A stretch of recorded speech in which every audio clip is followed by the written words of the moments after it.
सियावर रामचंद्र की जय।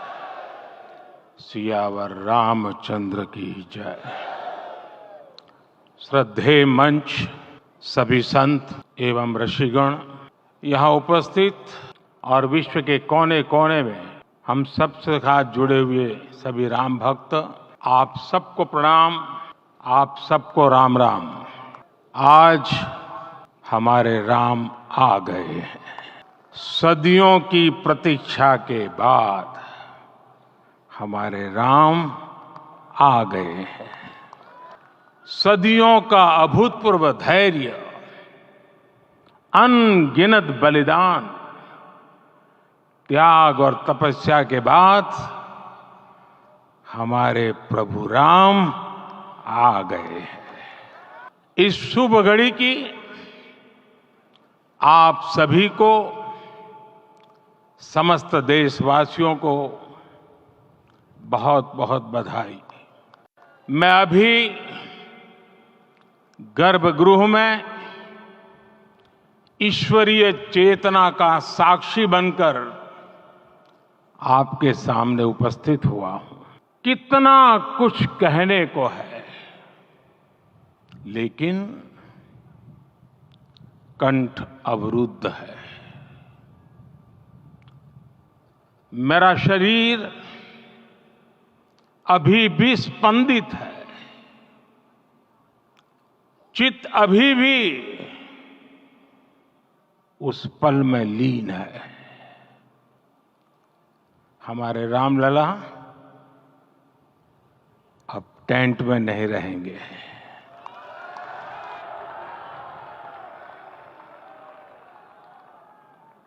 हमारे रामलला अब इस दिव्य मंदिर में रहेंगे। मेरा पक्का विश्वास है, अपार श्रद्धा है कि जो घटित हुआ है, इसकी अनुभूति देश के, विश्व के कोने कोने में राम भक्तों को हो रही होगी। ये क्षण अलौकिक है, ये पल पवित्रतम है। ये माहौल, ये वातावरण, ये ऊर्जा, ये घड़ी प्रभु श्री राम का हम सब पर आशीर्वाद है। 22 जनवरी 2024 का ये सूरज एक अद्भुत आभा लेकर आया है। 22 जनवरी 2024 ये कैलेंडर पर लिखी एक तारीख नहीं, ये एक नए काल चक्र का उद्गम है। राम मंदिर के भूमि पूजन के बाद से प्रतिदिन पूरे देश में उमंग और उत्साह बढ़ता ही जा रहा था। निर्माण कार्य देख देशवासियों में हर दिन एक नया विश्वास पैदा हो रहा था। आज हमें सदियों के उस धैर्य की धरोहर मिली है। आज हमें श्री राम का मंदिर मिला है। गुलामी की मानसिकता को तोड़कर उठ खड़ा हो राष्ट्र। अतीत के हर दंश से हौसला लेता हुआ राष्ट्र ऐसे ही नव इतिहास का सृजन करता है। आज से 1000 साल बाद भी लोग आज की इस तारीख की, आज के इस पल की चर्चा करेंगे। और ये कितनी बड़ी राम कृपा है कि हम सब इस पल को जी रहे हैं इसे साक्षात घटित होते देख रहे हैं।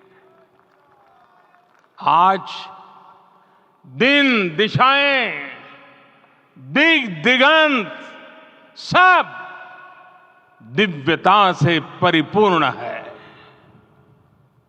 ये समय सामान्य समय नहीं है। ये काल के चक्र पर सर्वकालिक शाही से अंकित हो रही अमिट स्मृति रेखाएं हैं।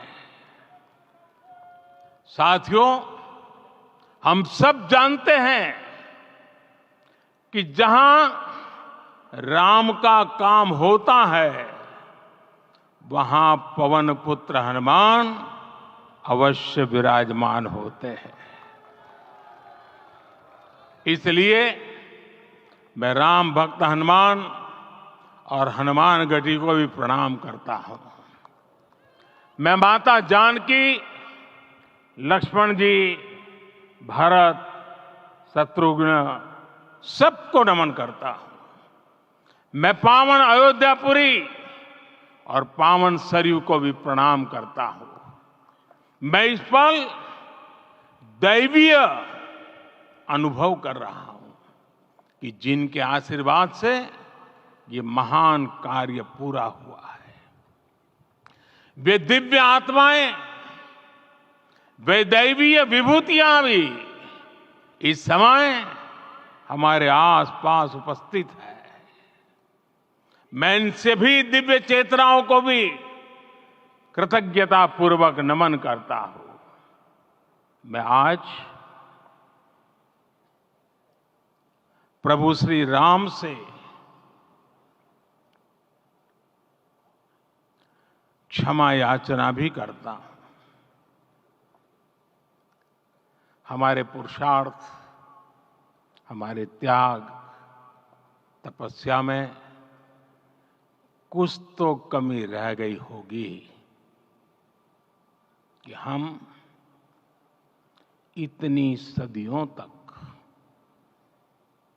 ये कार्य कर नहीं पाए। आज वो कमी पूरी हुई है। मुझे विश्वास है प्रभु राम आज हमें अवश्य क्षमा करेंगे। मेरे प्यारे देशवासियों, त्रेता में राम आगमन पर पूज्य संत तुलसीदास जी ने लिखा है, प्रभु बिलोकी हर से पुरबासी, जनित वियोग विपत्ति समनासी। अर्थात प्रभु का आगमन देकर ही सब अयोध्यावासी, समग्र देशवासी हर्ष से भर गए। लंबे वियोग से जो आपत्ति आई थी उसका अंत हो गया। उस कालखंड में तो वो वियोग केवल 14 वर्षों का था। तब भी इतना असह्य था। इस युग में तो अयोध्या और देशवासियों ने सैकड़ों वर्षों का वियोग सहा है। हमारी कई कई पीढ़ियों ने वियोग सहा है। भारत के तो संविधान में उसकी पहली प्रति में भगवान राम विराजमान है। संविधान के अस्तित्व में आने के बाद भी दशकों तक प्रभु श्री राम के अस्तित्व को लेकर कानूनी लड़ाई चली। मैं आभार व्यक्त करूंगा भारत की न्यायपालिका का, जिसने न्याय की लाज रख ली।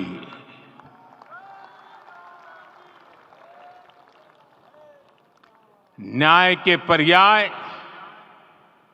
प्रभु राम का मंदिर भी न्यायबद्ध तरीके से ही बना। साथियों, आज गांव-गांव में एक साथ कीर्तन संकीर्तन हो रहे हैं। आज मंदिरों में उत्सव हो रहे हैं, स्वच्छता अभियान चलाए जा रहे हैं। पूरा देश आज दीपावली मना रहा है। आज शाम घर घर राम ज्योति प्रज्वलित करने की तैयारी है। कल मैं श्री राम के आशीर्वाद से धनुषकोडी में राम सेतु के आरंभ बिंदु अरिचल मुनाई पर था। जिस घड़ी प्रभु राम समुद्र पार करने निकले थे, वो एक पल था जिसने काल चक्र को बदला था। उस भावमय पल को महसूस करने का मेरा ये विनम्र प्रयास था। वहां पर मैंने पुष्प वंदना की।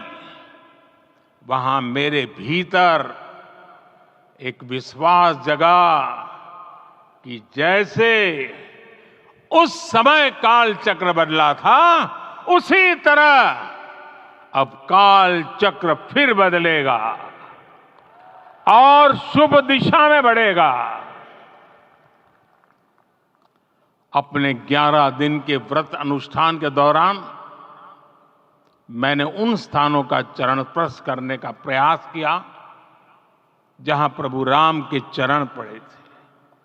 चाहे वो नासिक का पंचवटी धाम हो, केरला का पवित्र त्रिपायर मंदिर हो, आंध्र प्रदेश में लेपाक्षी हो, श्रीरंगम में रंगनाथ स्वामी मंदिर हो, रामेश्वरम में श्री रामनाथ स्वामी मंदिर हो, या फिर धनुषकोडी।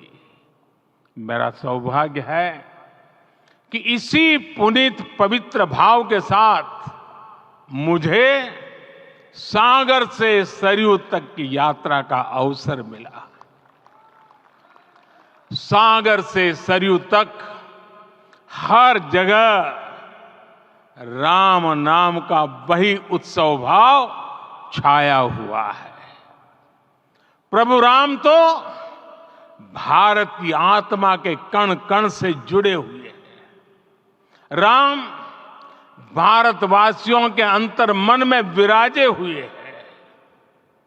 हम भारत में कहीं भी किसी की अंतरात्मा को छुएंगे तो इस एकत्व की अनुभूति होगी और यही भाव सब जगह मिलेगा।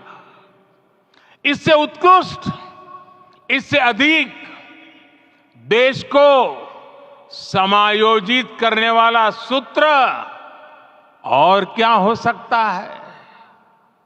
मेरे प्यारे देशवासियों, मुझे देश के कोने कोने में अलग अलग भाषाओं में रामायण सुनने का अवसर मिला है, लेकिन विशेषकर पिछले 11 दिनों में रामायण अलग अलग भाषा में अलग राज्यों से मुझे विशेष रूप से सुनने का मौका मिला।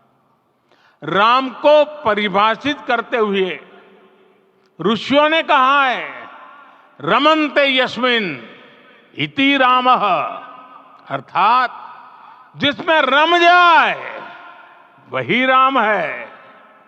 राम लोक की स्मृतियों में, पर्वत से लेकर परंपराओं में सर्वत्र समाये हुए हैं। हर युग में लोगों ने राम को जिया है। हर युग में लोगों ने अपने अपने शब्दों में अपनी अपनी तरह से राम को अभिव्यक्त किया है और ये राम रस जीवन प्रवाह की तरह निरंतर बहता रहता है। प्राचीन काल से भारत के हर कोने के लोग राम रस का आचमन करते रहे हैं। राम कथा असीम है और रामायण भी अनंत है। राम के आदर्श, राम के मूल्य, राम की शिक्षाएं सब जगह एक समान है। प्रिय देशवासियों, आज इस ऐतिहासिक समय में देश उन व्यक्तित्वों को भी याद कर रहा है जिनके कार्य और समर्पण की वजह से आज हम ये शुभ दिन देख रहे हैं। राम के इस काम में कितने ही लोगों ने त्याग और तपस्या की पराकाष्ठा करके दिखाई है। उन अनगिनत राम भक्तों के, उन अनगिनत कार सेवकों के और उन अनगिनत संत महात्माओं के हम सब ऋणी हैं। साथियों, आज का ये अवसर उत्सवता का क्षण तो है ही, लेकिन इसके साथ ही यह क्षण भारतीय समाज की परिपक्वता के बोध का भी क्षण है। हमारे लिए ये अवसर सिर्फ विजय का नहीं, विनय का भी है। दुनिया का इतिहास साक्षी है कि कई राष्ट्र अपने ही इतिहास में उलझ जाते हैं। ऐसे देशों ने जब भी अपने इतिहास की उलझी हुई गांठों को खोलने का प्रयास किया, उन्हें सफलता पाने में बहुत कठिनाई आई, बल्कि कई बार तो पहले से ज्यादा मुश्किल परिस्थितियां बन गई। लेकिन हमारे देश ने इतिहास की इस गांठ को जिस गंभीरता और भावुकता के साथ खोला है, वो ये बताती है कि हमारा भविष्य हमारे अतीत से बहुत सुंदर होने जा रहा है। वो भी एक समय था जब कुछ लोग कहते थे कि राम मंदिर बना तो आग लग जाएगी। ऐसे लोग भारत के सामाजिक भाव की पवित्रता को नहीं जान पाए। रामलला के इस मंदिर का निर्माण भारतीय समाज के शांति, धैर्य, आपसी सद्भाव और समन्वय का भी प्रतीक है। हम देख रहे हैं ये निर्माण किसी आग को नहीं, बल्कि ऊर्जा को जन्म दे रहा है। राम मंदिर समाज के हर वर्ग को एक उज्जवल भविष्य के पथ पर बढ़ने की प्रेरणा लेकर आया है। मैं आज उन लोगों से आह्वान करूंगा, आइए आप महसूस कीजिए, अपनी सोच पर पुनर्विचार कीजिए। राम आग नहीं है, राम ऊर्जा है। राम विवाद नहीं, राम समाधान है। राम सिर्फ हमारे नहीं है, राम तो सबके हैं। राम वर्तमान नहीं, सिर्फ वर्तमान ही नहीं, राम अनंत काल है।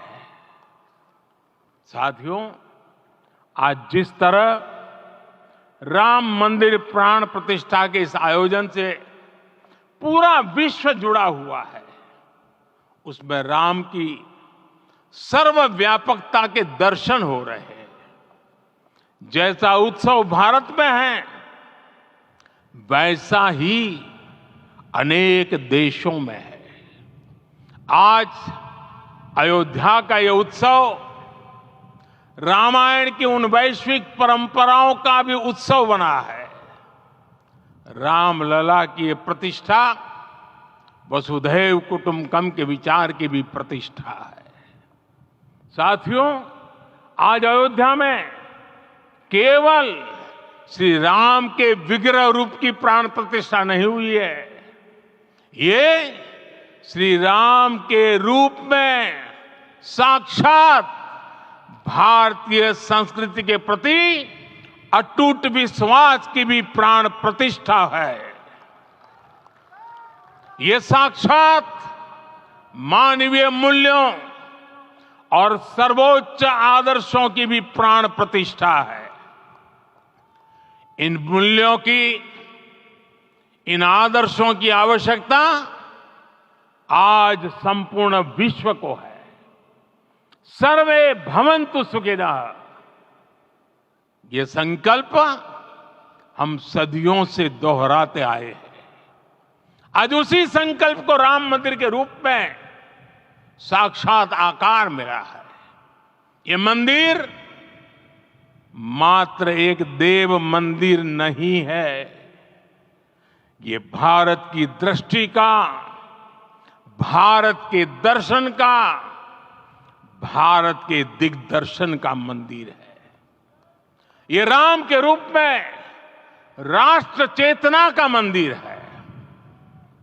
राम भारत की आस्था है, राम भारत का आधार है, राम भारत का विचार है, राम भारत का विधान है, राम भारत की चेतना है, राम भारत का चिंतन है, राम भारत की प्रतिष्ठा है, राम भारत का प्रताप है, राम प्रवाह है, राम प्रभाव है, राम नेति भी है, राम नीति भी है, राम नित्यता भी है, राम निरंतरता भी है, राम विभु है, विशद है, राम व्यापक है, विश्व है, विश्वात्मा है। और इसलिए जब राम की प्रतिष्ठा होती है तो उसका प्रभाव वर्षों या शताब्दियों तक ही नहीं होता, उसका प्रभाव हजारों वर्षों के लिए होता है। महर्षि वाल्मीकि ने कहा है, राज्यम 10 सहस्त्राणि प्राप्य वर्षाणि राघव, अर्थात राम 10,000 वर्षों के लिए राज्य पर प्रतिष्ठित हुए, यानी हजारों वर्षों के लिए राम राज्य स्थापित हुआ।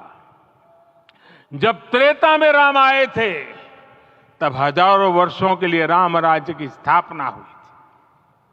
हजारों वर्षों तक राम विश्व पथ प्रदर्शन करते रहे थे।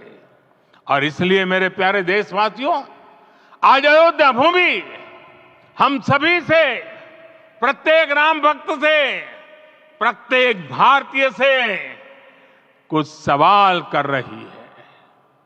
श्री राम का भव्य मंदिर तो बन गया, अब आगे क्या? सदियों का इंतजार तो खत्म हो गया, अब आगे क्या? आज के इस अवसर पर जो दैवीय आत्माएं हमें आशीर्वाद देने के लिए उपस्थित हुई हैं, हमें देख रही हैं, उन्हें क्या हम ऐसे ही विदा करेंगे? नहीं, कदापि नहीं। आज मैं पूरे पवित्र मन से महसूस कर रहा हूं कि काल चक्र बदल रहा है। ये सुखद संयोग है कि हमारी पीढ़ी को एक कालजयी पथ के शिल्पकार के रूप में चुना गया है। 1000 वर्ष बाद की पीढ़ी राष्ट्र निर्माण के हमारे आज के कार्यों को याद करेगी। इसलिए मैं कहता हूं, यही समय है, सही समय है। हमें आज से इस पवित्र समय से अगले 1000 साल के भारत की नींव रखनी है। मंदिर निर्माण से आगे बढ़कर अब हमें सभी देशवासी यहीं इस पल से समर्थ, सक्षम, भव्य, दिव्य भारत के निर्माण की सौगंध लेते हैं।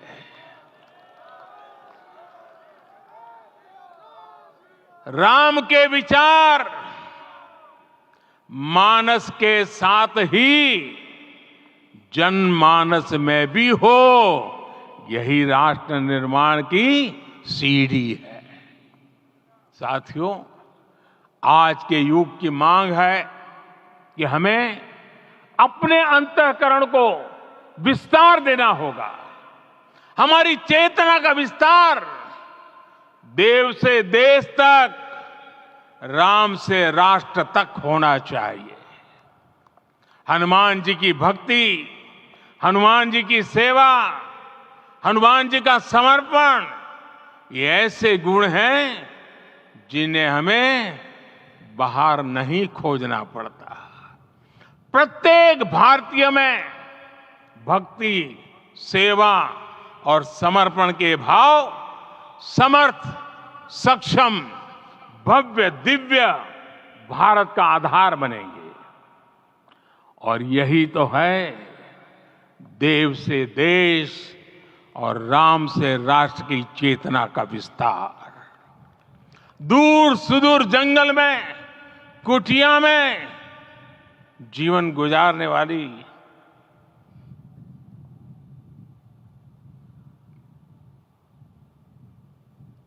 मेरी आदिवासी मां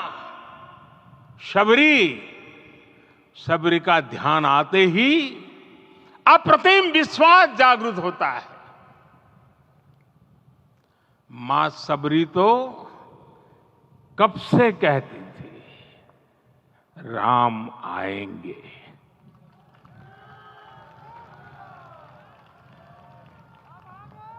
प्रत्येक भारतीय में जन्मा यही विश्वास समर्थ, सक्षम, भव्य भारत का आधार बनेगा। और यही तो है देव से देश और राम से राष्ट्र की चेतना का विस्तार। हम सब जानते हैं कि निषाद राज की मित्रता सभी बंधनों से परे है। निषाद राज का राम के प्रति सम्मोहन, प्रभु राम का निषाद राज के लिए अपनापन कितना मौलिक है। सब अपने हैं, सभी समान है। प्रत्येक भारतीय में अपनत्व की, बंधुत्व की ये भावना समर्थ, सक्षम, भव्य, दिव्य भारत का आधार बनेगी। और यही तो है देव से देश और राम से राष्ट्र की चेतना का विस्तार। साथियों, आज देश में निराशा के लिए रत्ती भर भी स्थान नहीं है। मैं तो बहुत सामान्य हूं, मैं तो बहुत छोटा हूं। अगर कोई ये सोचता है तो उसे गिलहरी के योगदान को याद करना चाहिए। गिलहरी का स्मरण ही हमें हमारी इस हिचक को दूर करेगा, हमें सिखाएगा कि छोटे बड़े हर प्रयास की अपनी ताकत होती है, अपना योगदान होता है। और सबके प्रयास की यही भावना समर्थ, सक्षम, भव्य, दिव्य भारत का आधार बनेगी। और यही तो देव से देश और राम से राष्ट्र की चेतना का विस्तार। साथियों, लंकापति रावण प्रकांड ज्ञानी थे, अपार शक्ति के धनी थे, लेकिन जटायु जी की मूल्य निष्ठा देखिए। वे महाबली रावण से भिड़ गए, उन्हें भी पता था कि वो रावण को परास्त नहीं कर पाएंगे, लेकिन फिर भी उन्होंने रावण को चुनौती दी। कर्तव्य की यही पराकाष्ठा समर्थ, सक्षम, भव्य, दिव्य भारत का आधार है।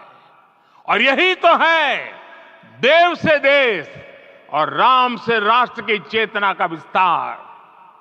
आइए हम संकल्प लें कि राष्ट्र निर्माण के लिए हम अपने जीवन का पल पल लगा देंगे। राम काज से राष्ट्र काज, समय का पल पल, शरीर का कण कण राम समर्पण को राष्ट्र समर्पण के ध्येय से जोड़ देंगे। मेरे देशवासियों, प्रभु श्री राम की हमारी पूजा विशेष होनी चाहिए। ये पूजा स्व से ऊपर उठ करके समष्टि के लिए होनी चाहिए। ये पूजा अहम से उठकर वयम के लिए होनी चाहिए। प्रभु को जो भोग चढ़ेगा वो विकसित भारत के लिए हमारे परिश्रम की पराकाष्ठा का प्रसाद भी होगा। हमें नित्य पराक्रम, पुरुषार्थ, समर्पण का प्रसाद प्रभु राम को चढ़ाना होगा। इनसे नित्य प्रभु राम की पूजा करनी होगी, तब हम भारत को वैभवशाली और विकसित बना पाएंगे। मेरे प्यारे देशवासियों, ये भारत के विकास का अमृत काल है। आज भारत युवा शक्ति की पूंजी से भरा हुआ है, ऊर्जा से भरा हुआ है। ऐसी सकारात्मक परिस्थितियां फिर न जाने कितने समय बाद बनेगी। हमें अब चूकना नहीं है, हमें अब बैठना नहीं है। मैं अपने देश के युवाओं से कहूंगा, आपके सामने हजारों वर्ष की परंपरा की प्रेरणा है। आप भारत की उस पीढ़ी का प्रतिनिधित्व करते हैं जो चांद पर तिरंगा लहरा रही है। वो 15 लाख किलोमीटर की यात्रा करके सूर्य के पास जाकर मिशन आदित्य को सफल बना रही है। जो आसमान में तेजस और सागर में विक्रांत का परचम लहरा रही है। अपनी विरासत पर गर्व करते हुए आपको भारत का नव प्रभात लिखना है। परंपरा की पवित्रता और आधुनिकता की अनंतता, दोनों ही पथ पर चलते हुए भारत समृद्धि के लक्ष्य तक पहुंचेगा। मेरे साथियों, आने वाला समय अब सफलता का है। आने वाला समय अब सिद्धि का है। ये भव्य राम मंदिर साक्षी बनेगा भारत के उत्कर्ष का, भारत के उदय का। ये भव्य राम मंदिर साक्षी बनेगा भव्य भारत के अभ्युदय का, विकसित भारत का। ये मंदिर सिखाता है कि अगर लक्ष्य सत्य प्रमाणित हो, अगर लक्ष्य सामूहिकता और संगठित शक्ति से जन्मा हो, तब उस लक्ष्य को प्राप्त करना असंभव नहीं है। ये भारत का समय है और भारत अब आगे बढ़ने वाला है। शताब्दियों की प्रतीक्षा के बाद हम यहां पहुंचे हैं। हम सब ने इस युग का, इस कालखंड का इंतजार किया है। अब हम रुकेंगे नहीं, हम विकास की ऊंचाई पर जाकर ही रहेंगे। इसी भाव के साथ रामलला के चरणों में प्रणाम करते हुए आप सभी को बहुत बहुत शुभकामनाएं। सभी संतों के चरणों में मेरे प्रणाम। सियावर रामचंद्र की, सियावर रामचंद्र की, सियावर राम